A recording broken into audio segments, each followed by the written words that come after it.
అంతా ఒకటి నువ్వు వాటేసుకుంటాం. ఆడిపోతేనేమో ఏం చేస్తాం, ఇది కాదు ఇది కాదు ఇది కాదు అని చెప్పి మనం ఎడిట్ చేస్తూ ఉంటాం. నిజంగా క్రైస్తవులుగా మనం ఉన్నామంటే మనకు ఒక నిఘంటువు లేదా ఒక కొలమానం ఏంటంటే గ్రంథం, వాక్యం. ఆ వాక్య ప్రకారంగా మనము మన జీవితాన్ని, అది కొలమానం. వాక్యం చెప్పినట్టుగా నేను ఉన్నానా, వాక్యం చెప్పినట్టుగా నేను చేస్తున్నానా, వాక్య ప్రకారం నడుచుకుంటున్నా అనే విషయంలో ఎవరికి వారిని తీసుకోవాలంటే విమర్శ చేసుకోవాల్సినటువంటి అవసరత మనందరి జీవితాలకు ఉందనే విషయాన్ని ఇక్కడ పోలు మాట్లాడుతున్నాడు. కాబట్టి మనమందరం కూడా ఇంటి వలె కట్టబడచ్చు. ఏ ఇల్లు? దేవుని ఇల్లు వలె కట్టబడచ్చు. ఏం చేయాలంట? మీరు నేర్చుకున్న ప్రకారమందు విశ్వాసమందు స్థిరపడాలి అన్నాడు. ఏమండి? విశ్వాసమందు స్థిరపడాలి అన్నాడు.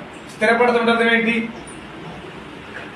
చాలా మంది చాలా పరిస్థితుల్లో వలస వస్తారు.